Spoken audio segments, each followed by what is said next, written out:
So good evening once again to all of you. अब तक हम लोग 2 सेशंस कर चुके हैं इलेक्ट्रिसिटी पे, और हमने करंट के बारे में, इलेक्ट्रिसिटी की जर्नी के बारे में, फिर करंट के बारे में और उसके बाद वोल्टेज के बारे में काफ़ी कुछ सीख लिया था। और कैसे करंट और वोल्टेज आपस में रिलेटेड हैं। जैसे पानी के लिए प्रेशर रिस्पॉन्सिबल होता है, ऐसे ही करंट के लिए वोल्टेज रिस्पॉन्सिबल है। ठीक है, ये सारी चीज़ें हमने अच्छे से कवर कर ली हैं इससे पहले। कल हमने लास्ट में जहाँ पे सेशन रोका था वो क्या सीखने जा रहे थे, हम कोई बताएगा? हमने इलेक्ट्रिसिटी की जर्नी में एक चीज़ देखी थी कि जो करंट की डायरेक्शन होती थी वो इलेक्ट्रॉन फ्लो की डायरेक्शन के अपोजिट ली जाती है, या इलेक्ट्रॉन फ्लो की डायरेक्शन को ही करंट की डायरेक्शन माना जाता है? बताइए। इलेक्ट्रॉन फ्लो की डायरेक्शन को करंट नहीं माना जाता है। ठीक है, ये हमने देखा भी था और हम यही पढ़ते भी हैं, हमारी बुक्स में भी यही पढ़ाया जाता है कि इलेक्ट्रॉन फ्लो जिस डायरेक्शन में हो रहा है, एक्चुअल में इलेक्ट्रॉन फ्लो रिस्पॉन्सिबल है करंट की जनरेशन के लिए, लेकिन इलेक्ट्रॉन फ्लो की डायरेक्शन को करंट फ्लो की डायरेक्शन नहीं लेते हैं हम। एक्चुअल में करंट फ्लो की जो डायरेक्शन ली जाती है वो इलेक्ट्रॉन फ्लो के अपोजिट ली जाती है। और ये एक बहुत बड़ा कन्फ्यूजन था, ये हम अपनी पहली क्लास से देखते हुए आ रहे हैं कि ये कन्फ्यूजन बना हुआ था। ठीक है, कल हमने लास्ट में ये कहा था कि हम इसको समझेंगे लॉजिकली कि आखिर वो लोग क्या जस्टिफिकेशन देते हैं कि ऐसा मान कर भी ये चीज़ पूरी तरह से साइंटिफिक है। ठीक है, इसमें कुछ भी इलॉजिकल नहीं है। अच्छा, एक चीज़ पहले हमें समझनी होगी कि करंट फ्लो के लिए क्या चीज़ जिम्मेदार है? इलेक्ट्रॉन का फ्लो जिम्मेदार है। जब तक इलेक्ट्रॉन फ्लो नहीं करेगा, इलेक्ट्रॉन जब तक मूव नहीं करेगा, तब तक करंट फ्लो नहीं होगा। अच्छा, इलेक्ट्रॉन को हम और क्या बोल सकते हैं? क्या इलेक्ट्रॉन को हम चार्ज बोल सकते हैं? बताइए। हाँ, तो इलेक्ट्रॉन को हम लोग चार्ज कैरियर बोल सकते हैं। इसका मतलब करंट के फ्लो के लिए चार्ज कैरियर का फ्लो रिस्पॉन्सिबल है। यानी अगर चार्जेस फ्लो हो रहे हैं तो करंट प्रोड्यूस होगी। ठीक है, तो चार्जेस में कितनी तरह के चार्जेस होते हैं? 2 तरह के चार्जेस होते हैं, एक नेगेटिव चार्ज होता है और एक पॉजिटिव चार्ज होता है। अच्छा, नेगेटिव चार्ज तो इलेक्ट्रॉन पे होता है, लेकिन पॉजिटिव चार्ज कैसे आता है, बताएगा कोई? लेकिन प्रोटॉन तो मूव नहीं कर सकता। ऐसा कोई पॉजिटिव चार्ज बताओ जो मूव कर सकता है, कोई बताएगा? इलेक्ट्रॉन पॉजिटिव कहाँ होता है बेटा? ऐसा पॉजिटिव चार्ज जो मूव कर सकता है। प्रोटॉन कहाँ मूव करेगा? देखो ध्यान से सुनो, कोई भी, जैसे मान लो कोई एटम है, सोडियम है मान लो। सोडियम एटम में बीच में क्या होगा? न्यूक्लियस होगा और उसके चारों तरफ इलेक्ट्रॉन फ्लो कर रहे होंगे। बोलो, सोडियम का एटॉमिक नंबर कितना होता है? 11 होता है। बिल्कुल। पहले शेल में कितने इलेक्ट्रॉन होंगे? 2 इलेक्ट्रॉन हैं। सेकंड में कितने होंगे? सेकंड में 8 हो गए। क्या हो गए सारे 8? कंप्लीट हो गए। अच्छा, अभी भी कुछ बचा है या हो गए सारे? 1 इलेक्ट्रॉन बच गया है। 1 इलेक्ट्रॉन कहाँ जाएगा? लास्ट शेल में जाएगा, 3rd शेल में जाएगा। अच्छा, अगर हम यहाँ से ये इलेक्ट्रॉन निकाल लेते हैं या किसी तरह से ये निकल जाता है यहाँ से, तो कितने इलेक्ट्रॉन बचेंगे इसके पास फिर? 10 बचेंगे ना। और प्रोटॉन कितने हैं? 11 हैं। इलेक्ट्रॉन 10 हैं, प्रोटॉन 11 हैं। प्रोटॉन ज़्यादा है ना? प्रोटॉन ज़्यादा है। तो प्रोटॉन ज़्यादा है तो प्रोटॉन डोमिनेट कर गया। ये डोमिनेशन कहाँ दिखेगा आपको, बताओ? ये डोमिनेशन दिखना चाहिए ना कि प्रोटॉन ज़्यादा है सोडियम के पास। कैसे दिखेगा ये? नहीं, उसके ऊपर पॉजिटिव चार्ज आ जाएगा। आ जाएगा ना। अब ये क्या कहलाएगा? क्या ये आयन कहलाएगा या नहीं? यस, ये आयन कहलाएगा। क्लियर है ये बात सभी को? बोलिए, सबको क्लियर है? अच्छा, ये आयन कहलाएगा तो क्या हम इसको चार्ज कैरियर कह सकते हैं या चार्ज बोल सकते हैं? ठीक है, तो ये यानी किसी भी एटम के ऊपर अगर आप प्लस चार्ज लाना चाहते हैं तो आपको क्या करना पड़ेगा? उसमें प्रोटॉन डालने पड़ेंगे या उसमें से इलेक्ट्रॉन निकालना पड़ेगा? बोलो, क्या करना पड़ेगा? इलेक्ट्रॉन निकालना पड़ेगा। अगर हम किसी भी एटम से इलेक्ट्रॉन निकाल लेते हैं तो उसके ऊपर पॉजिटिव चार्ज अपने आप आ जाएगा। अच्छा, किसी को अगर इलेक्ट्रॉन दे दें, अगर हम सोडियम को इलेक्ट्रॉन दे देते, सोचो एक, तो क्या होता, कितने हो जाएंगे इलेक्ट्रॉन? इलेक्ट्रॉन 12 हो जाएंगे अगर आप निकालने के बजाय दे देंगे। और प्रोटॉन कितने रहेंगे? 11। अब कौन डोमिनेट कर जाएगा? इलेक्ट्रॉन डोमिनेट कर जाएगा, बोलिए। हाँ, अब इलेक्ट्रॉन डोमिनेट कर जाएगा, इसका मतलब सोडियम के ऊपर कैसा साइन होगा? माइनस का। इसका मतलब यह है कि हम किसी भी एटम में इलेक्ट्रॉन के एडिशन से या इलेक्ट्रॉन को निकाल कर उसको आयन बना सकते हैं, चार्ज कैरियर बना सकते हैं। बना सकते हैं? बोलो। बिल्कुल बना सकते हैं। अब आगे चलते हैं हम लोग। अब यहां देखिए, हमें जो बेंजामिन फ्रैंकलिन ने बताया था, उन्होंने बताया था कि पॉजिटिव चार्ज मूव करता है। क्लियर है? पॉजिटिव चार्ज मूव करता है, पॉजिटिव। और बाद में हमने जे थॉमसन की डिस्कवरी से पाया कि पॉजिटिव चार्ज नहीं मूव करता है, जबकि इलेक्ट्रॉन मूव करते हैं। ये चीज गलत साबित हो गई, क्योंकि इलेक्ट्रॉन फ्री होते हैं मूव करने के लिए। क्लियर है? ये देखिए, ठीक है, इलेक्ट्रॉन फ्लो होता है किधर से किधर? Negative to positive. और कन्वेंशनल करंट की डायरेक्शन फिर भी पॉजिटिव टू नेगेटिव ही मानी जा रही है, जिसको अभी हम क्लियर करेंगे। अच्छा, क्या अगर हम इस तरह से कुछ प्रूफ कर पाएं कि इधर से इधर भी कोई चार्ज का फ्लो होता है, तो ये जस्टिफिकेशन हो जाएगा कि हाँ, चार्जेस का फ्लो पॉजिटिव टू नेगेटिव भी हो सकता है। देखिए हम कैसे करते हैं इसको, देखो ध्यान से। यहां देखो, ये बैटरी का पॉजिटिव टर्मिनल है। पॉजिटिव टर्मिनल क्या करेगा? इसके बगल वाले एटम से इलेक्ट्रॉन खींच लेगा। देखो खींच लिया। जैसे ही इलेक्ट्रॉन खींचेगा ये पॉजिटिव बन जाएगा। बोलो, जैसे ही इलेक्ट्रॉन खींचेगा ये क्या बन जाएगा? पॉजिटिव। अच्छा, ये पॉजिटिव बन जाएगा तो ये इसके बगल वाले से इलेक्ट्रॉन खींच लेगा फौरन और खुद को न्यूट्रलाइज करेगा। ये अगेन पॉजिटिव हो गया आगे वाला। अब क्या करेगा? ये इसके बगल वाले से इलेक्ट्रॉन लेगा और फिर ये न्यूट्रलाइज होके अब इसको पॉजिटिव बना देगा। ठीक है, इस तरह से ये इलेक्ट्रॉन लेता जाएगा और पॉजिटिव चार्ज दिख रहा है तुम्हें राइट साइड शिफ्ट होते होते? क्या पॉजिटिव चार्ज इधर शिफ्ट होते हुए दिख रहा है आप लोगों को? बोलिए।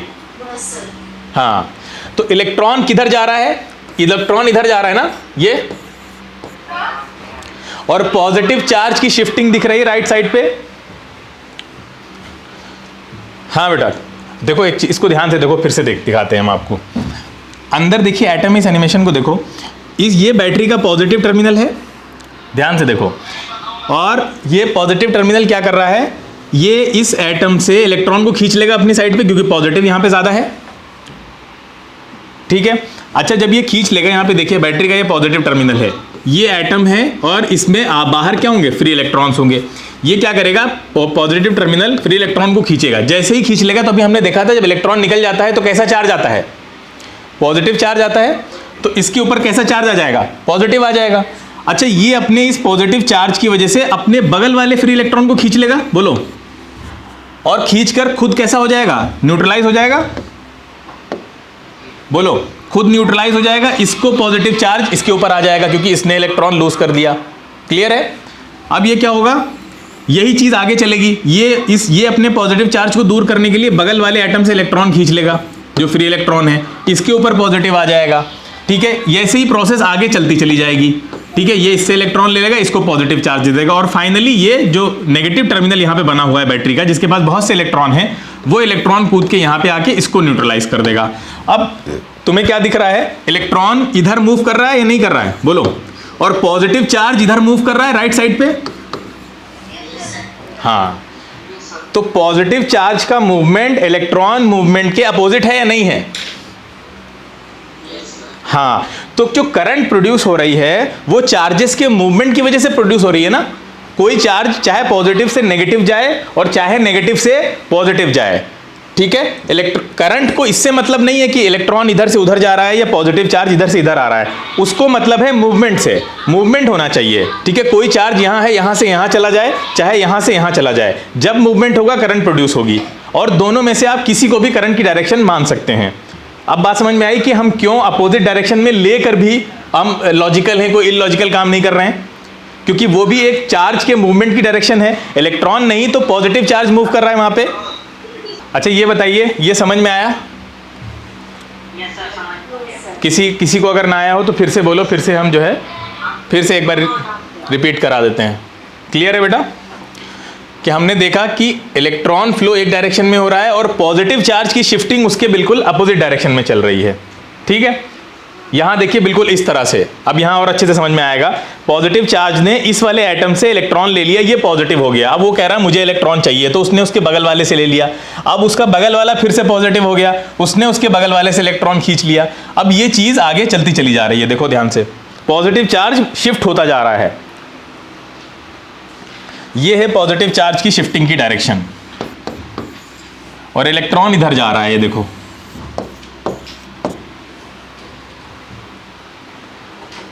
तो जो करंट की डायरेक्शन है, कन्वेंशनल करंट की डायरेक्शन कौन सी है?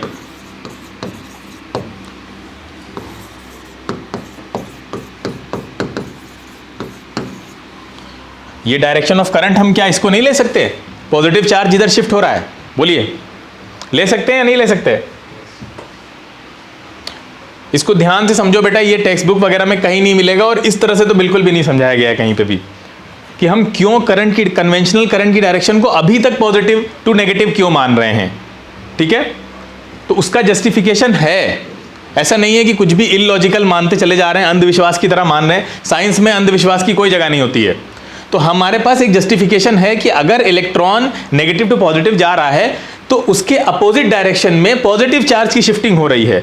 और करंट को हम बोलते ही हैं कि चार्जेस का फ्लो करंट कहलाता है, फ्लो ऑफ चार्जेस, ना कि फ्लो ऑफ इलेक्ट्रॉन।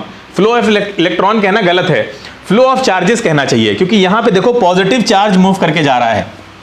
तो चार्ज की डायरेक्शन कोई भी हो सकती है, नेगेटिव चार्ज उसके अपोजिट में मूव कर रहा है और पॉजिटिव चार्ज उसके अपोजिट जा रहा है। तो हम किसी को भी करंट की डायरेक्शन ले सकते हैं। ठीक है, तो फ्लो ऑफ इलेक्ट्रॉन के अपोजिट में हम जो ले रहे हैं डायरेक्शन, वो एक्चुअली में पॉजिटिव चार्ज की डायरेक्शन के फ्लो की है। ठीक है, क्लियर है बेटा? तो इसलिए यहां पे करंट की डायरेक्शन ये मानी जाती है। अब एक बात बताइए, मान लीजिए आपके कोई दो लोकेलिटीज हैं, दो मोहल्ले हैं ए एंड बी।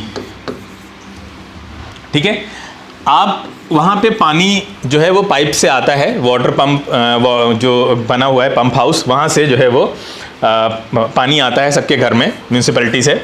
और जो ए लोकेलिटी है या ए जो कॉलोनी है, कॉलोनी ए में जो प्रेशर है वो जैसे जैसे बढ़ता है पानी का फ्लो भी वैसे वैसे बढ़ता है। देखो पहले प्रेशर 0 था तो फ्लो भी 0 था, फिर प्रेशर 1 हुआ तो फ्लो 2 हो गया, और फ्लो यहाँ पे देखिए जैसे ही जो प्रेशर है वो डबल हुआ तो यहाँ पे देखिए जो फ्लो है वो भी डबल हो गया पानी का। हाँ, तो हम लोग कहाँ थे कि मान लेते हैं दो लोकेलिटीज़ हैं ए एंड बी। ए में जो ए लोकेलिटी है, ए कॉलोनी है, वहाँ पे जो पानी आता है पाइप में, वो जितना प्रेशर आपका जो जहाँ से भी म्यूनिसिपैलिटी से पानी आ रहा है वहाँ पे पंप हाउस से जितना प्रेशर फ्लो किया जाता है, छोड़ा जाता है, उसी हिसाब से वो पानी का जो पाइप है उसके अंदर फ्लो होता है। हमने देखा भी था कि जितना ज़्यादा प्रेशर होगा उतना ज़्यादा पानी का फ्लो होने वाला है। तो यहाँ पे देखिए दो टेबल बनी हुई है। पहली टेबल पे आते हैं हम लोग कि जब प्रेशर 0 है तो फ्लो भी 0 है, जब प्रेशर 1 है तो फ्लो जो है वो 2 हो गया, फिर प्रेशर को हमने बढ़ाया तो फ्लो भी इधर देखिए बढ़ गया। तो सेम रेट से जिस रेट से प्रेशर बढ़ रहा है उसी रेट से फ्लो भी बढ़ रहा है। इसका मतलब जो फ्लो है पाइप के अंदर, जो पानी का फ्लो है वो डायरेक्टली रिलेटेड है प्रेशर से। ठीक है, जितना ज़्यादा प्रेशर होगा उतना ज़्यादा पानी में फ्लो होगा। अच्छा, अब दूसरी लोकेलिटी पे आते हैं। ठीक है, यहाँ देखिए दूसरी लोकेलिटी में कुछ शैतान बच्चे रहते हैं। ठीक है, उन्होंने क्या किया, अपनी कॉलोनी के पाइप में अंदर क्या किया, कुछ कंकड़ पत्थर भर दिए। ठीक है, कुछ कंकड़ पत्थर भर दिए तो अब क्या हुआ, वहाँ पे फ्लो देखिए कैसा है। जब प्रेशर 1 होता है तो फ्लो भी 1 है, जब प्रेशर डबल हो रहा है तो फ्लो भी डबल हो गया।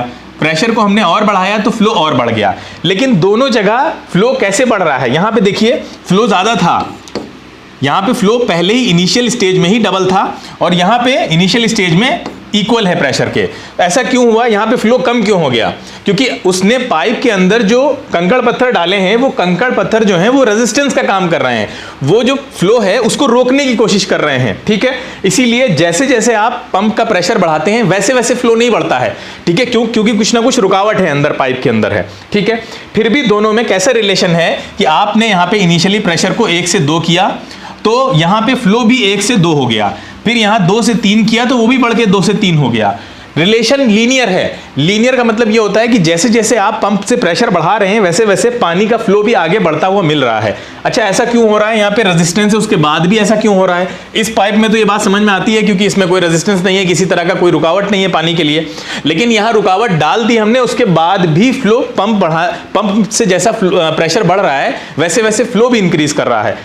ऐसा इसलिए हो रहा है क्योंकि इसके अंदर जो कंकड़ पत्थर पड़े हुए हैं, जैसे मान लीजिए 1 2 3 4 और ये 9 पड़े हुए हैं, ठीक है, 9 है, ये 9 के 9 ही हैं, ये चेंज नहीं हो रहे हैं, कांस्टेंट हैं। एक बार जो रेजिस्टेंस रुकावट के लिए कुछ चीजें डाल दी गई, वो अगर लगातार बदले ना, रेजिस्टेंस लगातार अगर चेंज नहीं होगी तो फिर क्या होगा? फिक्स हो जाएगी। तो रेजिस्टेंस अगर फिक्स हो जाएगी तो फिर आप जैसे जैसे प्रेशर बढ़ाएंगे वैसे वैसे फ्लो बढ़ेगा, ठीक है। यानी फॉर अ गिवन पाइप, किसी दिए हुए पाइप में, यानी पाइप यही रहे, पाइप को अगर आप चेंज ना करें, पाइप को और दबाएं ना, मोटा पतला ना करें आप, या उसके अंदर जो आपने कंकड़ भर दिए हैं उसकी क्वांटिटी को चेंज ना करते रहें लगातार, तो फॉर अ गिवन पाइप क्या होगा?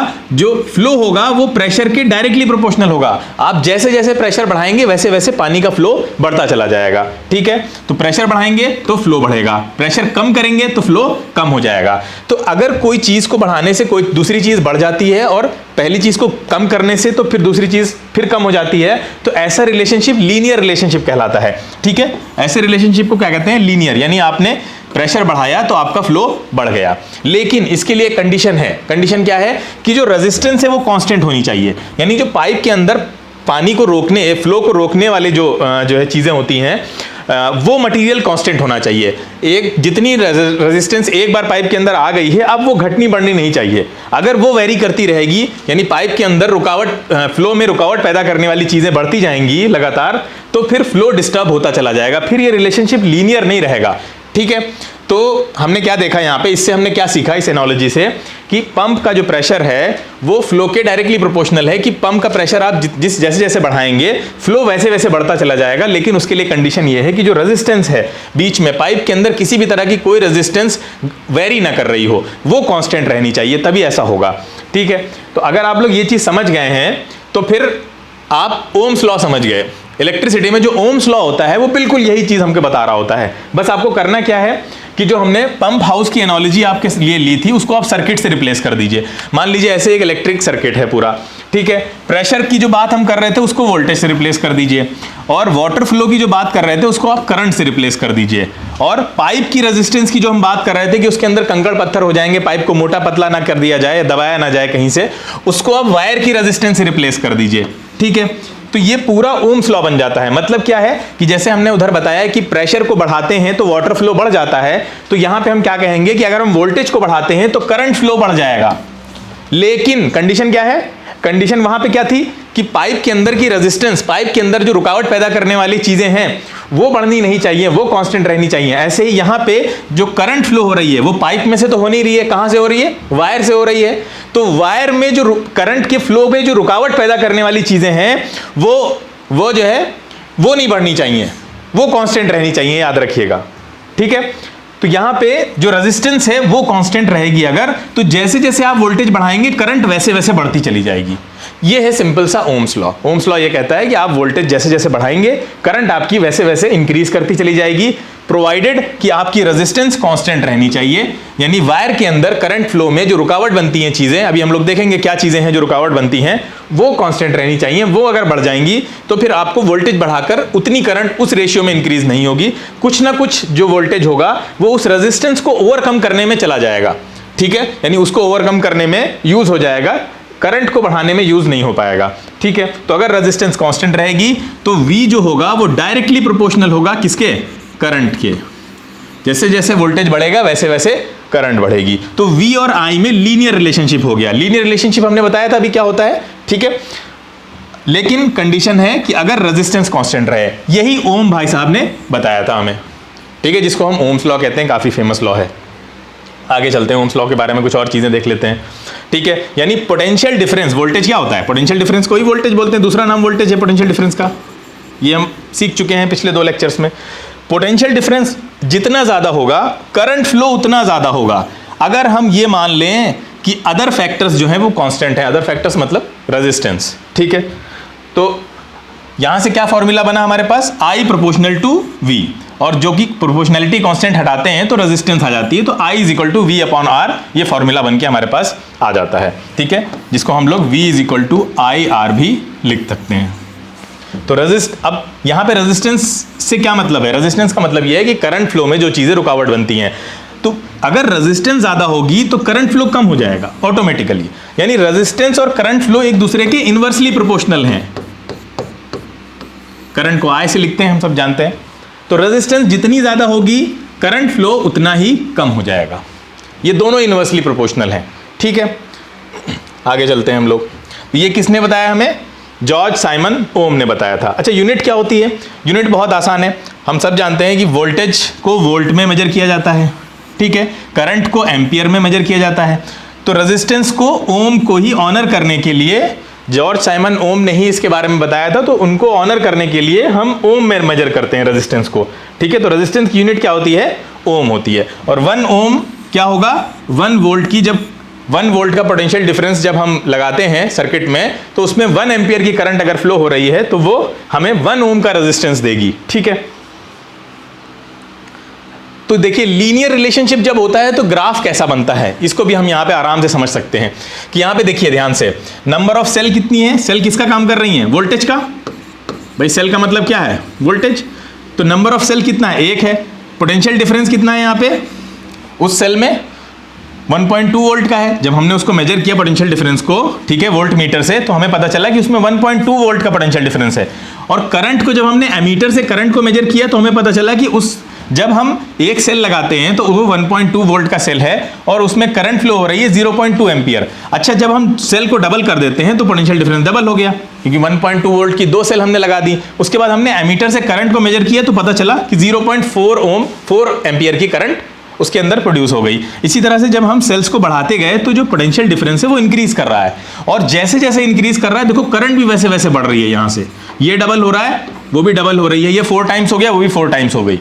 तो यहां से आपको दिख रहा होगा कि V जो है वो डायरेक्टली प्रोपोर्शनल है I के, या I जो है वो डायरेक्टली प्रोपोर्शनल है V के। अब जो ओम्स लॉ है ये यूनिवर्सल लॉ नहीं है, जैसे फर्स्ट लॉ ऑफ थर्मोडायनामिक्स है वो यूनिवर्सल लॉ है। ये यूनिवर्सल लॉ नहीं है, इंपेरिकल लॉ है। इंपेरिकल लॉ का मतलब ये होता है कि एक्सपेरिमेंटली हमने ऐसा पाया है। ठीक है, हो सकता है कुछ एक्सेप्शंस हो जहां पे ओम्स लॉ काम ना करे। ठीक है, यहाँ जहां पे करंट जो है वो वोल्टेज के अकॉर्डिंग वैसे ना बढ़े, भले ही आप रेजिस्टेंस कांस्टेंट कर दीजिए वहां पे। तो ओम्स लॉ जरूरी नहीं है ऐसे सारे सर्किट्स में लग जाए। ठीक है, क्लियरली। तो उसको हम लोग आगे अपने रेगुलर लेक्चर में कुछ एक्सेप्शंस उसके देखेंगे, डायोड वगैरह में वो काम नहीं करता है। ठीक है, तो ओम्स लॉ अभी जो हमें समझना है वो यही है कि वोल्टेज जो है वो करंट के डायरेक्टली प्रोपोर्शनल है, या करंट जो है वो वोल्टेज के डायरेक्टली प्रोपोर्शनल है। जैसे जैसे आप वोल्टेज बढ़ाएंगे करंट बढ़ता चला जाएगा। बस कंडीशन क्या होनी चाहिए? रेजिस्टेंस कैसी होनी चाहिए? कांस्टेंट होनी चाहिए। ठीक है, रेजिस्टेंस को आप वेरी ना कराएं अगर, तो ये चीज़ फॉलो हो जाएगी पूरी तरह से। ठीक है, आगे चलते हैं हम लोग। तो ये जॉर्ज ओम ने 1827 में हमें ये रिलेशन दिया। लीनियर रिलेशनशिप का मतलब ही यही है कि जो ग्राफ बनेगा, जो बीच में लाइन आएगी वो बिल्कुल स्ट्रेट लाइन जाएगी जैसे यहाँ पे जा रही है। क्योंकि देखिए यहाँ पे नंबर ऑफ सेल कितने थे? जब 1 था तो करंट थी 0.2, जब आपने 2 सेल कर दिए बैटरी में तो करंट हो गई 0.4, यानी जस्ट डबल। यहाँ पे देखिए 3 सेल कर दिया आपने तो करंट ट्रिपल हो गई। ऐसे ही देखिए इधर बढ़ती जा रही है उसी रेशियो में जिस रेशियो में ये आप वोल्टेज बढ़ा रहे हैं। तो अब जब इन पॉइंट्स को आप प्लॉट करते हैं ग्राफ में तो वो उन सारे पॉइंट्स को मिलाने पर आपको कैसी लाइन मिलती है? स्ट्रेट लाइन मिलती है। ठीक है बेटा, क्लियर है?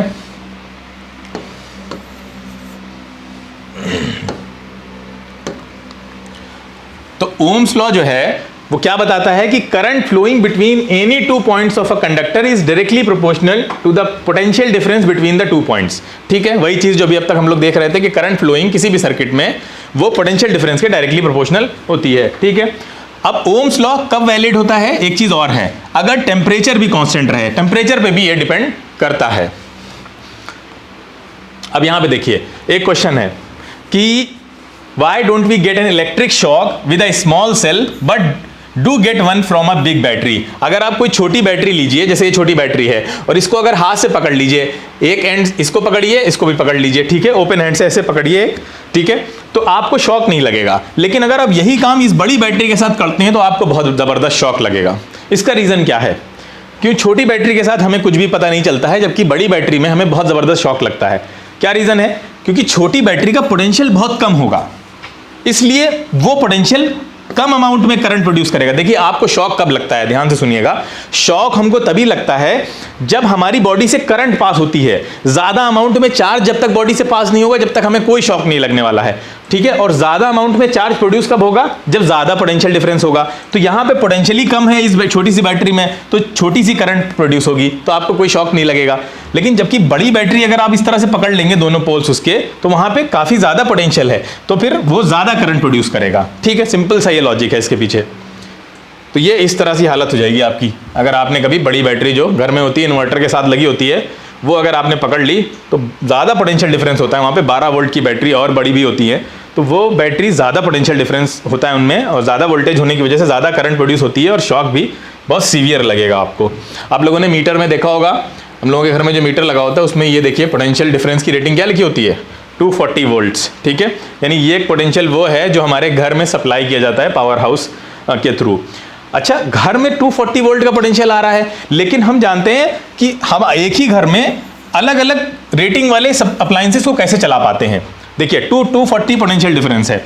अब ये मोबाइल चार्जर है, मोबाइल चार्जर को सिर्फ 0.5 एम्पियर की करंट चाहिए, हाफ एम्पियर की करंट चाहिए, जबकि आपका जो लैपटॉप है उसको करीब 1.5 एम्पियर की करंट चाहिए, 1.5 एम्पियर की करंट चाहिए। पोटेंशियल डिफरेंस 240 यहाँ भी है, 240 यहाँ भी है, उसके बाद भी आप अपने सारे अप्लायंसेस को यूज कर पाते हैं। ऐसा नहीं है कि जो है वो मोबाइल लगाया आपने वो खराब हो गया, वो इतना ज्यादा पोटेंशियल हो गया, इतनी ज्यादा करंट आ गई कि वो दिक्कत करने लगा आपके लिए। अच्छा, ये हम कैसे कर पाते हैं, मतलब घर में लाइन जो आ रही है वो तो 240 वोल्ट की है, और तो उस हिसाब से करंट भी काफी ज्यादा होगी, तो फिर हम कैसे अपने अलग अलग अप्लायंसेस को कैसे यूज कर पाते हैं जो जिनकी रिक्वायरमेंट अलग अलग है। एक को हाफ एम्पियर की करंट चाहिए, एक को 1.5 एम्पियर की चाहिए, किसी को 2 की चाहिए, और सब अच्छे से काम कर रहे होते हैं। तो ऐसी कौन सी चीज है जो कहीं ना कहीं रुकावट बन जाती है कि यहाँ पे 0.5 से ज्यादा करंट नहीं देगी वो इसको, मोबाइल को इससे ज्यादा नहीं चाहिए, ठीक है। ऐसे ही जो लैपटॉप है, यहाँ पे कौन सी ऐसी चीज है जो रुकावट बन जाती है कि 1.5 एम्पियर की करंट से ज्यादा जाने नहीं देगी लैपटॉप में। अभी हमने पीछे पढ़ा है कौन सी ऐसी चीज है जो करंट के लिए रुकावट बनती है, रेजिस्टेंस, ठीक है। इसका मतलब यह है कि यहां पे रेजिस्टेंस को यूज करके हम करंट को वेरी करवा सकते हैं, यानी जहां जितनी करंट हमको चाहिए वहां पे हम रेजिस्टेंस लगा देंगे। रेजिस्टेंस क्या करेगा, बाकी करंट रोक देगा, जितनी डिजायर्ड अमाउंट ऑफ करंट चाहिए होगी उस हिसाब से आप उस जो है वो कॉन्फ़िगरेशन का रेजिस्टर लगा देंगे वहां पे, तो करंट रुक जाएगी। तो ये रेजिस्टेंस की वजह से होता है, ठीक है, कि आप यहाँ पे 0.5 एम्पियर की करंट ड्रॉ कर लेते हैं आसानी से, और यहाँ 1.5 की कर लेते हैं, जबकि आपके घर में जो वोल्टेज आ रहा है वो तो एक ही जैसा आ रहा है, ठीक है। तो ये सब पॉसिबल है ओम्स लॉ से, ठीक है। ओम ने ही बताया था ना हमको, जो करंट होती है वो इनवर्सली प्रोपोर्शनल है। देखिए यहाँ पे कि अगर आपकी रेजिस्टेंस बढ़ेगी तो करंट कम हो जाएगी, तो रेजिस्टेंस के थ्रू हम करंट को वेरी करा सकते हैं अपने अलग अलग अप्लायंसेज में। तो ये दोनों में अब आपको समझ में आ गया होगा कि दोनों अप्लायंसेज में क्या डिफरेंस है, क्या डिफरेंस होगा। बताइए किसका रेजिस्टेंस ज्यादा होगा, दोनों में अलग अलग तरह का रेजिस्टेंस होगा। मोबाइल का रेजिस्टेंस अलग होगा और इस वाले का, लैपटॉप का अलग होगा, ठीक है, कि उस हिसाब से वो करंट को एडजस्ट करे। तो रेजिस्टेंस ऐसी चीज है जो दोनों में करंट को वेरी करा सकता है, even on the same potential पे होने के बावजूद भी, ठीक है। तो आप डिजायर्ड अमाउंट ऑफ करंट को ले सकते हैं रेजिस्टेंस का यूज करके। अब रेजिस्टेंस होता क्यों है, सबसे बड़ी चीज ये है कि रेजिस्टेंस आता कहां से है, एक सर्किट के अंदर रेजिस्टेंस कहां से आ रहा है। तो रेजिस्टेंस कैसे आ रहा है, आपको पता है सर्किट में इलेक्ट्रॉन मूव करते हैं, फ्री इलेक्ट्रॉन्स, लेकिन फ्री इलेक्ट्रॉन के अलावा सर्किट में और भी चीजें होती है ना। खाली फ्री इलेक्ट्रॉन के लिए जगह तो पड़ी नहीं है कि आप जाइए आराम से, आपके लिए रास्ता खोल दिया गया है, कोई ट्रैफिक नहीं है, ऐसा नहीं होता है। आपको पता है ये जो फ्री इलेक्ट्रॉन होते हैं वो तो किसी ना किसी एटम से ही बाहर निकले होते हैं, और जिस एटम से ये बाहर निकले उस एटम पे पॉजिटिव चार्ज आ जाता है, यानी उनको पॉजिटिव आयन कहते हैं हम लोग। तो इस तरह के बहुत सारे पॉजिटिव आयन होते हैं एक एटम में, एक वायर में, एक एटम में नहीं, एलिमेंट में, यानी वायर के अंदर बहुत सारे एटम हैं, और हर एटम से जो फ्री इलेक्ट्रॉन निकल गया है उसके बाद वो पॉजिटिव एटम तो ही है। तो जब इलेक्ट्रॉन मूव करते हैं तो ये आपस में भी टकराते हैं एक दूसरे से, और पॉजिटिव चार्जेस से भी टकराते हैं। तो इस टकराव की वजह से रेजिस्टेंस पैदा होती है, ठीक है। जब ये टकराते हैं तो इससे क्या होता है, रेजिस्टेंस क्रिएट होती है। तो रेजिस्टेंस कहां से आती है कि electron collide with each other and ions, इससे क्या होता है, उनकी स्पीड कम हो जाती है। कम स्पीड हो जाती है तो कम स्पीड से चलते हैं, स्लोली ड्रिफ्ट करते हैं, ठीक है। तो इसकी वजह से हुआ क्या, इलेक्ट्रॉन फ्लो जो है, इलेक्ट्रॉन का मूवमेंट रेस्ट्रिक्ट हो जाता है। तो यही रुकावट क्या कहलाती है, रेजिस्टेंस कहलाती है, ठीक है। तो यही रुकावट को हम क्या बोलते हैं, रेजिस्टेंस बोलते हैं। आगे चलते हैं हम लोग, ठीक है। तो जितने ज्यादा कोलिजन होंगे, आपस में जितना ज्यादा टकराएंगे, उतना ज़्यादा इलेक्ट्रॉन फ्लो में परेशानी क्रिएट होगी, रुकावट पैदा होगी, ठीक है, और उतना ही रेजिस्टेंस क्या होगा, इंक्रीज कर जाएगा। और करंट क्या करेगी, करंट बढ़ जाएगी कम हो जाएगी, कम हो जाएगी। जब रेजिस्टेंस बढ़ जाएगा तो करंट कम हो जाएगी, यानी इलेक्ट्रॉन फ्लो कम होगा, इलेक्ट्रॉन फ्लो ही कम होगा तो करंट कैसे बढ़ेगी, क्योंकि करंट तो तभी मिलती है हमें जब इलेक्ट्रॉन फ्लो करता है या चार्जेस फ्लो करते हैं। यहाँ पे देखिए पाइप से समझ लीजिए बहुत आसानी से, यहाँ पे पानी फ्लो हो रहा है मान लीजिए इस पाइप में। अब यहाँ देखिए कोई रुकावट नहीं है ऊपर वाले पाइप में, जबकि नीचे वाले पाइप में आपने क्या किया है, बहुत सारे स्टोन और पेबल्स डाल रखे हैं। तो ये क्या करेगा, ये पानी के फ्लो में क्या पैदा करेगा, ये रुकावट क्रिएट करेगा, ठीक है। तो किस में रेजिस्टेंस ज़्यादा है, ऊपर वाले में या नीचे वाले में, नीचे वाले पाइप में रेजिस्टेंस ज़्यादा है, तो करंट किस में ज़्यादा होगी, करंट ऊपर वाले पाइप में ज़्यादा होगी, ठीक है। इस पाइप में क्या है, करंट जो है वो ज़्यादा होगी, क्यों, क्योंकि रेजिस्टेंस कम है। यहाँ पे क्या होगा, करंट कम होगी क्योंकि रेजिस्टेंस ज़्यादा है। अब क्या आगे कहा जा रहा है कि रेजिस्टेंस क्या है, रेजिस्टेंस की अगर हम डेफिनेशन समझना चाहें, अब तक जो कुछ हमने समझा है उससे क्या निकल के आती है, it is a property of a material which opposes the flow of current, ठीक है। करंट फ्लो को जो अपोज करती है, मटेरियल की प्रॉपर्टी है, यानी ये तो वायर की प्रॉपर्टी है, वायर पतला है मोटा है, अब किन किन चीजों पे करेगी भी हम देखेंगे उसको। लेकिन फिलहाल रेजिस्टेंस को हम कैसे डिफाइन कर सकते हैं इन अ वन लाइन, कि a property of material which opposes the flow of current, ठीक है। इलेक्ट्रिकल रेजिस्टेंस क्या होती है, इलेक्ट्रिकल रेजिस्टेंस क्या है, property of a material that opposes the current flow, वही चीज है। वहां पे रेजिस्टेंस तो कहीं पे भी हो सकती है, वाटर फ्लो में भी हो सकती है, लेकिन इलेक्ट्रिकल रेजिस्टेंस की जब हम बात करते हैं तो पर्टिकुलरली हम इलेक्ट्रॉन फ्लो में जो अपोजिशन होता है, रुकावट पैदा होती है जब इलेक्ट्रॉन फ्लो करता है, उसकी बात कर रहे होते हैं, ठीक है। तो यूनिट क्या होती है, अभी हमने देखा ओम होती है, साइंटिस्ट को ऑनर करने के लिए रखी गई है, ठीक है। अच्छा, इसकी यूनिट वोल्ट पर एम्पियर भी होती है, कैसे आई, वी वोल्ट में मेजर होता है और करंट एम्पियर में मेजर होती है, तो वोल्ट पर एम्पियर भी इसकी यूनिट हो सकती है। अब ये देखिए इलेक्ट्रिकल सर्किट आपके सामने है, यहाँ पे क्या दिख रहा है कि रेजिस्टेंस जो है वो क्या कर रही है, वो कंट्रोल कर रही है फ्लो ऑफ करंट को। अभी हमने पीछे अप्लायंसेस देखे थे, लैपटॉप और मोबाइल, तो रेजिस्टेंस था वहां पे जो कंट्रोल कर रहा था दोनों में करंट को, दोनों में जितनी जितनी करंट चाहिए वो उतनी ही भेज रहा था, बाकी रोके खड़ा हुआ था, ठीक है। तो वो कौन था जो रोक रहा था, कंट्रोल कर रहा था, वो रेजिस्टेंस था। तो रेजिस्टेंस क्या करता है, रेजिस्टेंस क्या करता है, resistance controls the flow of current. जितना ज्यादा रेजिस्टेंस होगा उतनी कम करंट होगी, बस याद रखना है, जितना कम रेजिस्टेंस होगा, जितनी कम रुकावट होगी, उतनी ज्यादा करंट होगी, ठीक है। अच्छा, और भी बहुत सारी चीजें हैं, और भी फैक्टर्स हैं जिन पे रेजिस्टेंस डिपेंड करती है, ठीक है। क्या कौन कौन से फैक्टर्स हो सकते हैं, क्या रेजिस्टेंस अलग अलग तरह के वायर हो, अलग अलग मटेरियल के वायर हों, क्या उस पर डिपेंड करेगी, ठीक है। और वायर को अगर हम लंबा कर दें तो रेजिस्टेंस पे क्या असर पड़ेगा, वायर को अगर हम मोटा कर दें तो रेजिस्टेंस पे क्या असर पड़ेगा। अब हम देखते हैं क्या क्या फैक्टर्स हैं जो रिस्पॉन्सिबल हैं। रेजिस्टेंस मतलब करंट की अपोजिशन, और वो क्यों हो रही है एक बार फिर याद कर लीजिए, ड्यू टू कोलिजन, कोलिजन की वजह से ये चीज हो रही है। अब यहां देखिए एक वायर है जिसकी लेंथ है L और दूसरा वायर है जिसकी लेंथ है 2L, ठीक है। किस दोनों में से किस वायर में रेजिस्टेंस ज्यादा होगी, यूनिफॉर्म वायर है, मटेरियल चेंज नहीं हुआ है, सेम मटेरियल के हैं, किस में चेंज ज्यादा होगी। अच्छा एक बात सुनो कि अगर कोई रास्ता है, बहुत पतला रास्ता है, उस पतले रास्ते में बहुत से लोग निकल रहे हैं अपनी गाड़ियों से, ठीक है। तो वो पतला रास्ता आप क्या चाहते हैं कि वो पतला रास्ता जल्दी से खत्म हो जाए या अभी लंबा चलता रहे, जल्दी से खत्म हो जाए, क्योंकि वो रास्ता जितना लंबा चलेगा आपका जो दिक्कत है वो उतनी ज्यादा दूर तक रहेगी, मतलब उतना ज्यादा आपको प्रॉब्लम होगी वहां पे गाड़ी चलाने में। आप चाहते हैं जल्दी से वो पतला रास्ता खत्म हो जाए। इसका मतलब ये है कि अगर वायर की लेंथ आप बढ़ाएंगे, यानी इस लेंथ में जितनी रेजिस्टेंस है और वायर में कुछ भी चेंज नहीं कर रहे हैं, सिर्फ लंबा कर रहे हैं, तो जो रेजिस्टेंस यहाँ पे मान लो यहाँ R रेजिस्टेंस थी, वायर को डबल कर दिया तो रेजिस्टेंस डबल हो जाएगी नहीं हो जाएगी, बोलो, बिल्कुल डबल हो जाएगी, ठीक है। इसका मतलब लेंथ, सिर्फ लेंथ बढ़ा देने से रेजिस्टेंस बढ़ ही जाएगी, ठीक है। तो रेजिस्टेंस लेंथ के कैसी प्रोपोर्शनल है, डायरेक्टली या इनवर्सली, बोलो, डायरेक्टली प्रोपोर्शनल है। यहां पे देखिए डायरेक्टली प्रोपोर्शनल है, ठीक है। ये आपने लिया वायर, इसमें जितने कोलिजन हो रहे थे इसका डबल वायर ले लेंगे तो इसके डबल कोलिजन हो जाएंगे, ऑब्वियस सी बात है। तो रेजिस्टेंस जो है वो लेंथ के डायरेक्टली प्रोपोर्शनल होती है, लेंथ ऑफ द वायर। ये क्वेश्चन आता है कि अगर हम लेंथ ऑफ द वायर को इंक्रीज कर दें तो रेजिस्टेंस पे क्या असर पड़ेगा, डबल हो जाएगी, हाफ हो जाएगी, 4 टाइम्स हो जाएगी, क्या हो जाएगी, डबल हो जाएगी, ठीक है। अब आते हैं हम वायर की मोटाई पे, क्रॉस सेक्शनल एरिया पे, थिकनेस पे। यानी एक वायर है जो डी थिकनेस का है, दूसरा वायर है जो डबल थिकनेस का है उसके जस्ट।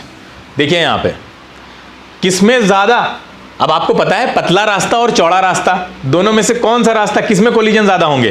भाई चौड़े रास्ते में कोलिजन ज्यादा होंगे, पतले रास्ते में? चौड़े रास्ते में कम कोलिजन होंगे। ठीक है, तो हम सब हाँ, तो यहां पे देखिए ये क्रॉस सेक्शनल पाइप बना हुआ है दो, यहां देखिए दोनों में कहां पे सबसे ज्यादा कोलिजन होंगे?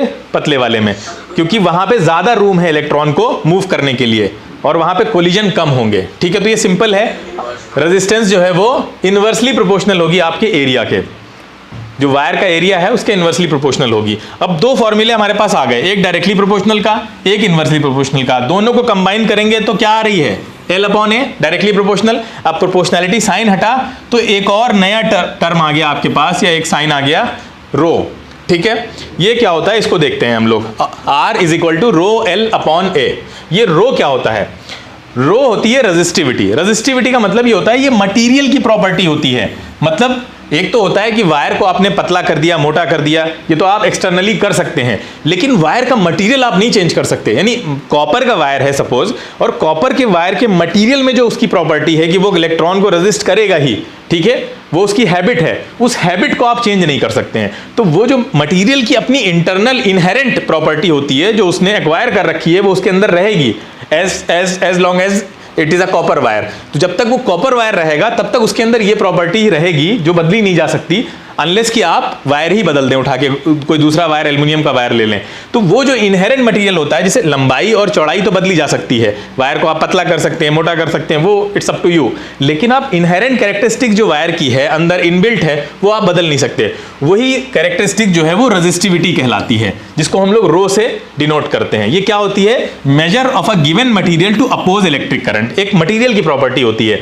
ठीक है, तो रेजिस्टेंस में हमने क्या क्या चीजें देखी कि रेजिस्टेंस मटेरियल पे डिपेंड कर रहा है, लेंथ पे डिपेंड कर रहा है, और क्रॉस सेक्शनल एरिया यानी थिकनेस पे डिपेंड कर रहा है। रेजिस्टिविटी किस पे डिपेंड करती है? रेजिस्टिविटी क्या शेप पे डिपेंड करेगी? नहीं करेगी, शेप और साइज से कोई लेना देना नहीं है, साइज पे भी डिपेंड नहीं करेगी, ये सिर्फ और सिर्फ मटेरियल पे डिपेंड करेगी।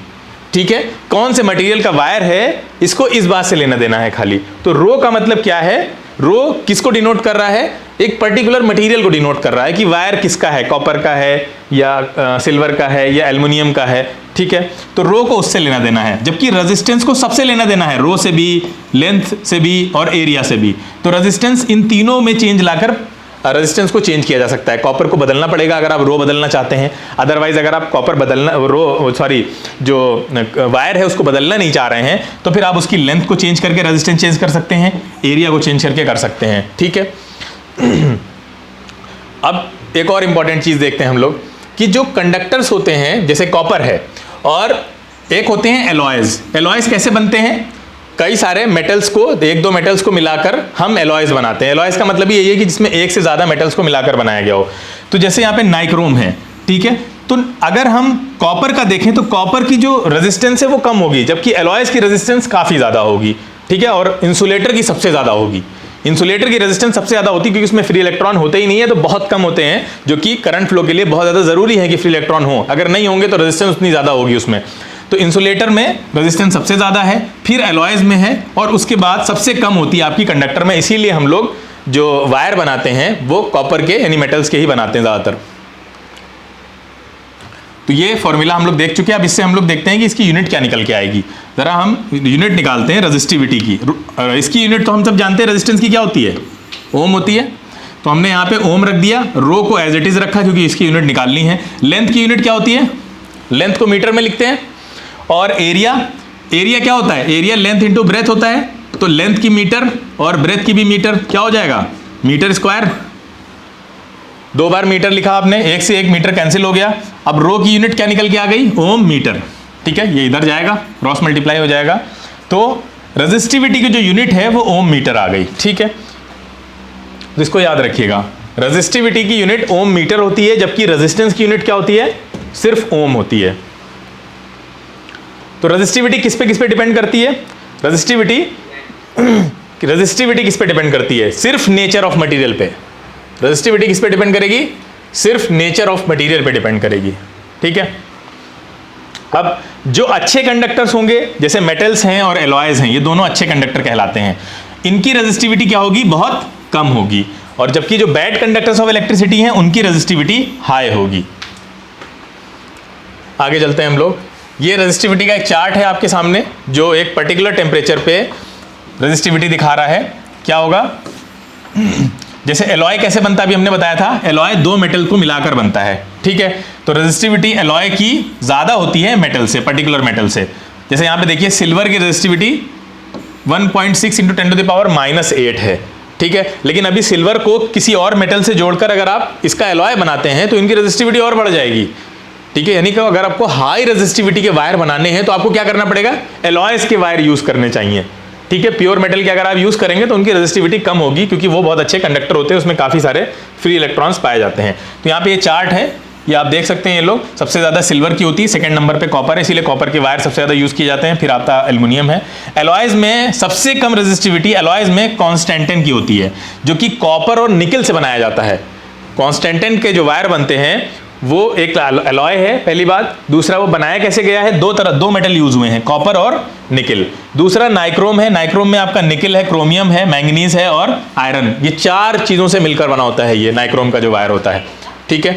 तो ये हाई रेजिस्टेंस वायर हमको क्यों चाहिए होते हैं, जिनकी रेजिस्टिविटी ज्यादा होती है, क्योंकि हम हीटिंग पर्पस से यूज करेंगे इनको, हीटिंग इफेक्ट ऑफ इलेक्ट्रिसिटी में हम इसको देखेंगे। बाकी इंसुलेटर होते हैं, इंसुलेटर में सबसे ज्यादा जो जिसकी रेजिस्टिविटी होती है वो कौन है, वो आपका हार्ड रबर है। हार्ड रबर की रेजिस्टिविटी सबसे ज्यादा है, 10⁻13 से 10⁻16 की रेंज में जाती है ये, ठीक है। क्या ऐसे भी कोई मटेरियल हो सकता है जिसका रेजिस्टेंस जीरो हो, रेजिस्टेंस ही ना हो उसमें, बोलिए क्या हो सकता है? हाँ, कौन सा, कोई नाम बताएगा? प्लैटिनम।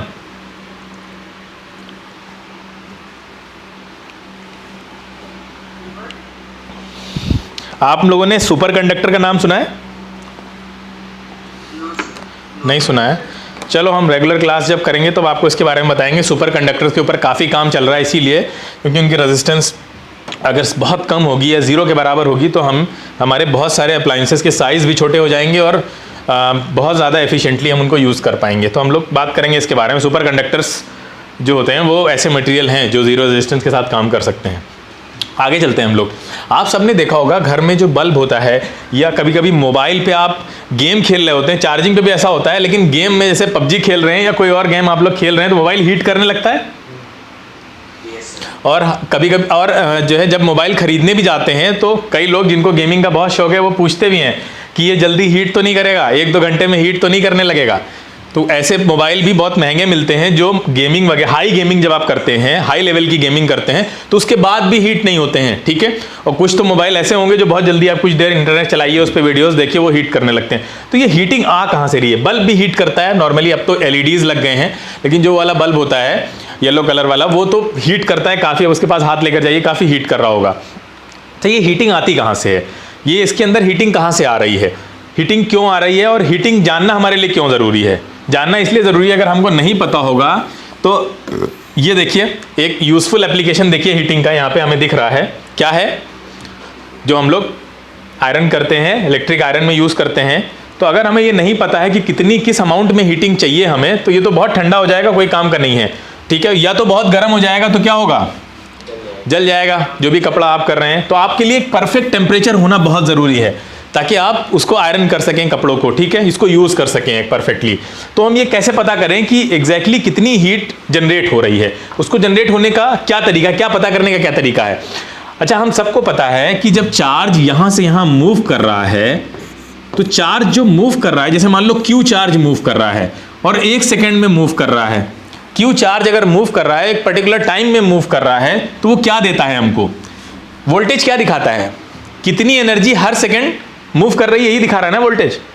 वोल्टेज क्या बताया था हमने वोल्टेज के बारे में? वोल्टेज यही बताता है ना कितने जूल की एनर्जी हर सेकेंड में आपको वो चार्ज दे रहा है। बोलिए, अगर 5 वोल्ट का 5 वोल्ट आपका पोटेंशियल डिफरेंस है तो इसका मतलब क्या है, 5 जूल हर सेकेंड में आपको देगा ना वो चार्ज मूव करके। बोलिए, क्लियर है ना सबको? ये 5 जूल का वर्क करके देगा वो चार्ज आपको, यही बता रहा है। अच्छा, यही जो वर्क है वो वर्क ही तो हीट में कन्वर्ट होता है। जैसे कि ये देखिए, ये पोटेंशियल डिफरेंस कौन दे रहा है आपको? चार्ज दे रहा है। भाई पोटेंशियल डिफरेंस का फॉर्मूला क्या था बताइए? W/Q, यही तो था ना? W वो वर्क डन था, और पर यूनिट चार्ज यानी हर एक चार्ज जो आपको कितना काम करके दे रहा है वही आपका पोटेंशियल डिफरेंस था। तो यहां से अगर आप वर्क निकालेंगे तो कितना आएगा? V/Q आएगा। बोलिए, और वही वर्क जो होता है वही हीट में कन्वर्ट हो जाता है। यहां पे देखिए हमारे सामने वही लिखा हुआ है, H = VQ। ये देखिए यहां से आया H = VQ। अब यहां पे हम ओम्स लॉ लगा सकते हैं, इससे भी हम हीट जनरेटेड निकाल सकते हैं, और यहां पे और फॉर्मूले में और चीजें भी इंसर्ट कर सकते हैं। अगर हम यहां ओम्स लॉ लगाएं तो V की जगह क्या लिख सकते हैं? I × R। बोलिए, V की जगह हम I × R लिख सकते हैं, और क्या लिख सकते हैं? Q की जगह क्या लिख सकते हैं? करंट की डेफिनेशन में क्या है? करंट क्या है? Charge passed per unit time.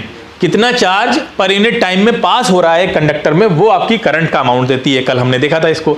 तो हम Q की जगह क्या लिख सकते हैं? IT लिख सकते हैं। ये देखिए, तो इसी फॉर्मूले में H = VQ के फॉर्मूले में हमने V की जगह क्या पुट किया? I × R, और Q की जगह क्या पुट किया? IT। तो फाइनली फॉर्मूला क्या आ गया? I² RT। इसको क्या कहा जाता है? Joules law of heating. ये किसने बताया था? जूल, एक साइंटिस्ट थे, उन्होंने बताया था, इसलिए इसको क्या कहा जाता है? जूल्स लॉ ऑफ हीटिंग कहा जाता है। यानी आप इस लॉ को यूज करके एक पर्टिकुलर सर्किट में कितनी हीट प्रोड्यूस हो रही है ये निकाल सकते हैं। ठीक है, आगे चलते हैं। अब ये किस पे डिपेंड कर रहा है? ध्यान से देखिए, पहला तो I² यानी स्क्वायर ऑफ द करंट पे डिपेंड करेगा ये। दूसरा R यानी रेजिस्टेंस पे भी डिपेंड करेगा। डायरेक्टली प्रोपोर्शनल रेजिस्टेंस की या इनवर्सली? बताओ, डायरेक्टली प्रोपोर्शनल है या इनवर्सली? डायरेक्टली। इसका मतलब रेजिस्टेंस बढ़ेगा तो हीट बढ़ेगी। हाँ। दूसरा क्या? टाइम पे है, जितनी देर के लिए होगा। तो इसको कहते हैं जूल्स लॉ ऑफ हीटिंग। आगे चलते हैं। तो ये हीटिंग निकालने के लिए, अगर हम हीट निकालना चाहते हैं किसी भी कंडक्टर में या किसी भी सर्किट में कितनी हीट प्रोड्यूस हो रही है, तो हम इस लॉ के थ्रू निकाल सकते हैं इजीली। अब दो बल्ब हैं आपके सामने, एक सिनेरियो देखिए।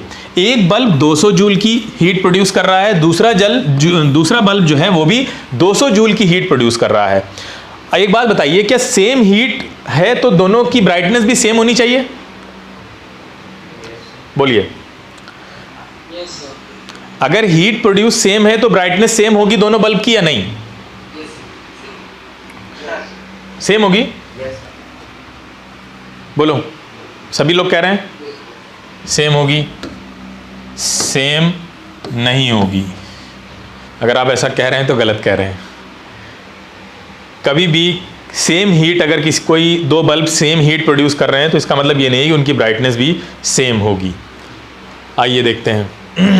सेम हीट सेम ब्राइटनेस नहीं प्रोड्यूस करती है। जैसे कि सेम हीट कैसे आ सकती है? बहुत आराम से आ सकती है। हमने दो बल्ब दिए थे आपको, मान लीजिए एक बल्ब को हमने 1 एम्पियर की करंट दी, उसका रेजिस्टेंस 10 ओम है, उसको 20 सेकंड के लिए जलाया। बताइए हीट कितनी प्रोड्यूस हुई? I² RT लगाया हमने, 200 जूल आ जाएगा। पहले वाले में देखिए आ जाएगा। अच्छा, दूसरे बल्ब की तरफ आते हैं, उसको हमने 10 एम्पियर की करंट दे दी और रेजिस्टेंस उसका 1 ओम कर दिया, और सिर्फ 2 सेकंड के लिए उसको हमने ऑपरेट किया, उसकी भी हीट 200 जूल आ गई। अब बताइए, क्या खाली हीट पता होने से दोनों बल्ब सेम कहलाएंगे?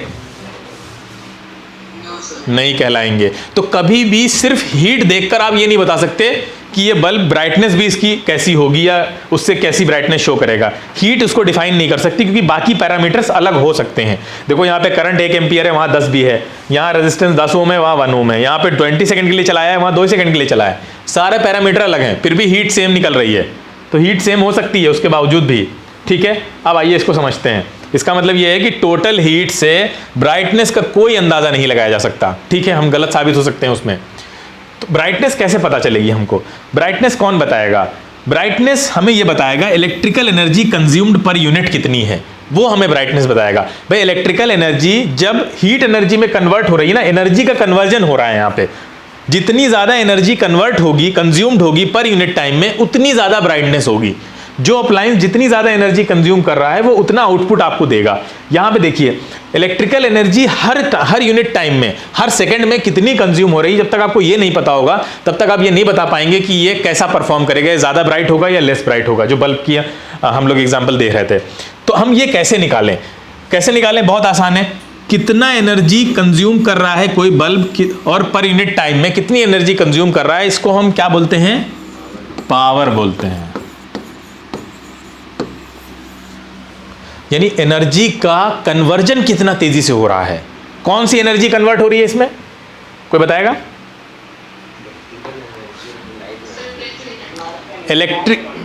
इलेक्ट्रिकल एनर्जी किसमें कन्वर्ट हो रही है?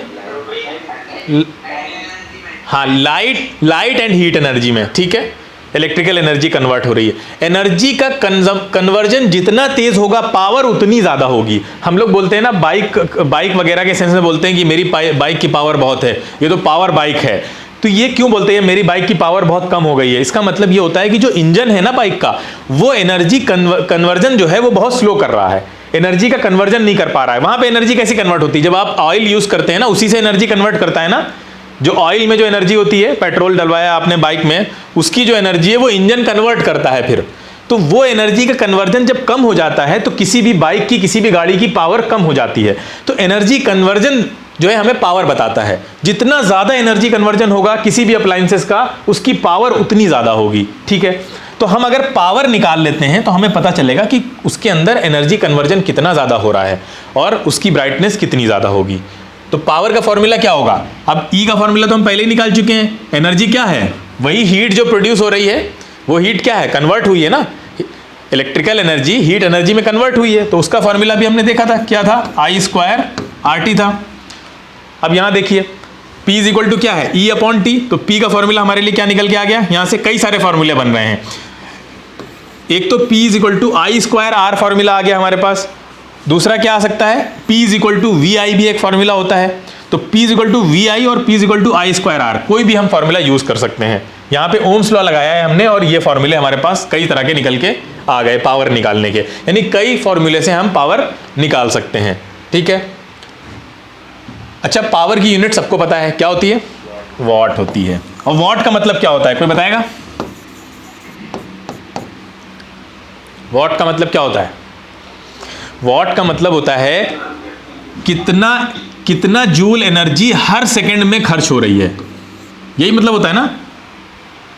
हाँ, पर सेकंड कितने जूल की एनर्जी हर सेकंड में खर्च हो रही है, कंज्यूम हो रही है, ये हमें बताता है कौन? वॉट। बोलो, क्लियर है? जैसे एक एग्जांपल लेते हैं, आप लोग सॉल्व करिएगा इसको। जैसे पहले हम वॉट देख लेते हैं। वॉट क्या है? जूल पर सेकंड, सिंपल सा। वॉट अगर पूछे वॉट क्या होता है, वॉट होता है जूल पर सेकंड। 100 वॉट का मतलब क्या है? 100 जूल की एनर्जी हर सेकंड में कंज्यूम हो रही है, खर्च हो रही है, ठीक है। अच्छा, पावर बढ़ेगी तो क्या बढ़ रहा है, समझ लो, एनर्जी। हाँ, तो वॉट और जूल में हम रिलेशन समझ गए। अब अच्छा बताओ, दोनों में से कौन सा ब्राइटर होगा? देख के बताओ। दोनों की पावर निकालनी पड़ी ना हमें, पावर नहीं निकालेंगे तो पता ही नहीं चलेगा हमें। 1 एम्पियर था, 10 ओम का रेजिस्टेंस था, पावर कैसे आ गया? I² R से पावर निकाल लिया हमने, 10 वॉट का आ गया। दूसरे का पावर निकाला हमने, कितना आ रहा है? 100 वॉट, क्योंकि इसकी करंट 1 एम्पियर है और रेजिस्टेंस 1 है, तो 100 वॉट पावर आ गई। किसकी पावर ज्यादा है? सेकेंड बल्ब की पावर ज्यादा है, तो ब्राइटर कौन होगा? 100 वॉट वाला ब्राइटर होगा। क्लियर है?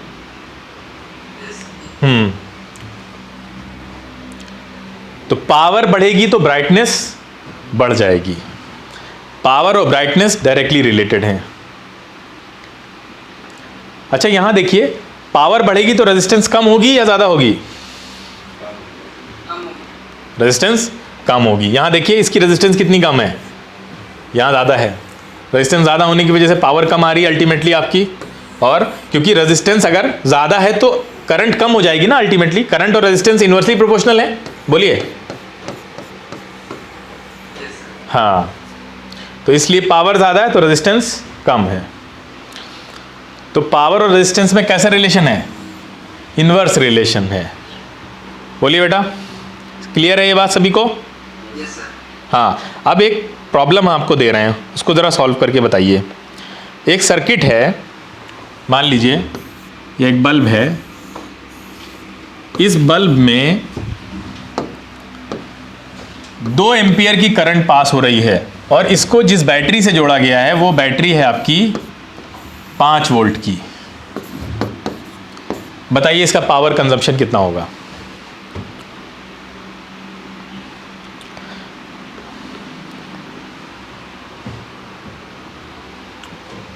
एक बल्ब है, उसमें 2 एम्पियर की करंट पास हो रही है और उसको 5 वोल्ट की बैटरी से जोड़ा गया है। पावर बताइए कितना होगा? Sir 10 watts. 10 वॉट्स एक आंसर आया। Sir voltage into current. हाँ, एक फॉर्मूला इन्होंने लगाया है, कौन सा? V I, P is equal to V I. हम लोग इसको और अच्छे से समझते हैं। कैसे? 2 एम्पियर क्या दिखा रहा है बताओ? एम्पियर क्या होता है? कूलॉम पर सेकेंड होता है ना।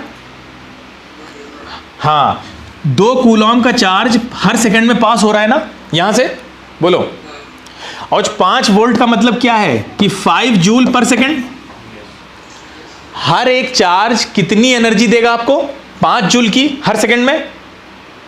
बोलो, 5 जूल पर सेकंड का मतलब यह है कि हर एक चार्ज आपको 5 जूल की एनर्जी देगा हर सेकंड में।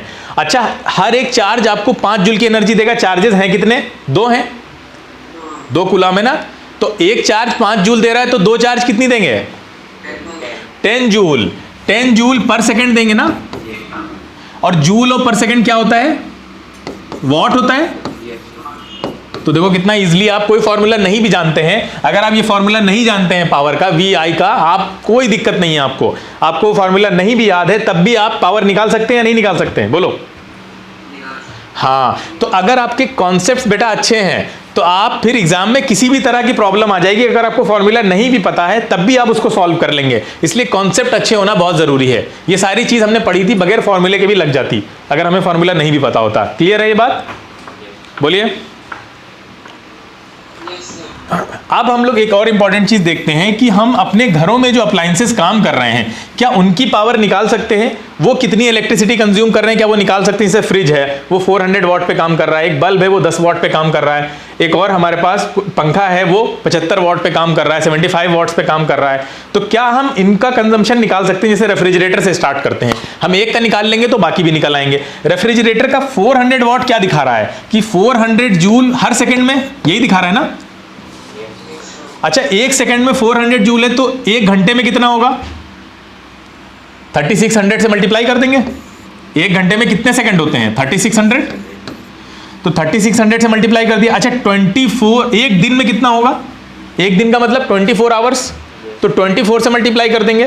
तो ये एक दिन का कंजम्पशन आ गया ना। इतनी एनर्जी हर रोज हमारा 400 वाट का जो रेफ्रिजरेटर है वो ले रहा होगा, नहीं ले रहा होगा? ये बात क्लियर है सबको? हाँ, एक दिन में इतना ले रहा होगा। लेकिन क्या इतना बड़ा जो यूनिट है ये बोल पाएंगे हम? इतना प्रैक्टिकल है ये बोलना? दिक्कत होगी ना काफी। हाँ, तो इतनी बड़ी यूनिट, जो जूल है वो काफी छोटी यूनिट है। छोटी यूनिट होने की वजह से काफी लंबा डिजिट आपको बोलना पड़ता है, तो इसलिए ये काफी प्रैक्टिकल है एनर्जी की यूनिट। इसलिए हमने एनर्जी की यूनिट कौन सी ली है? किलोवाट आवर को ले लिया। किलोवाट आवर क्या होता है? 1000 वॉट अगर कंजम्पशन हो रहा है 1 घंटे में, तो ये हमने किलोवाट आवर में, इसको अगर हम निकालें तो क्या करेंगे? किलोवाट आवर में निकालने के लिए किलोवाट आवर को वाट आवर में, वाट सेकंड में बदलें तो क्या होगा? किलोवाट से वाट में जाएंगे तो 1000 से मल्टीप्लाई करो, और आर से सेकंड में जाएंगे तो 3600 से मल्टीप्लाई करें। तो इसका मतलब 1 किलोवाट आवर में कितने जूल हो गए? ये देखिए इतने हुए ना, बोलिए। हाँ, यानी 36 लाख जूल होते हैं। 1 किलोवाट आवर में 36 लाख जूल होते हैं, ठीक है, जिसको हम लोग 3.6 × 10⁶ जूल भी लिखते हैं। तो किलोवाट आवर बड़ी यूनिट है जूल से। क्लियर है? इसलिए हम लोग इस यूनिट का यूज करेंगे ताकि हमें बहुत लंबे लंबे नंबर्स ना बोलने पड़े। तो अब हम क्या करेंगे? अभी वही रेफ्रिजरेटर पे वापस आते हैं। उसने इतना जूल एनर्जी कंज्यूम की थी। अच्छा, ये तो वॉट में थी, वॉट पर सेकंड में थी, तो वॉट पर सेकंड में से हम उसमें किलोवाट आवर में जाना चाहें तो कैसे जाएंगे? 36 लाख से डिवाइड कर देते हैं भाई। 1 किलोवाट आवर में कितने होते हैं जूल? 36 लाख जूल होते हैं, तो उनसे हमने डिवाइड कर दिया तो किलोवाट आवर में हमको एनर्जी कंजम्पशन पता चल गया। कितना आया? 9.6 किलोवाट आवर।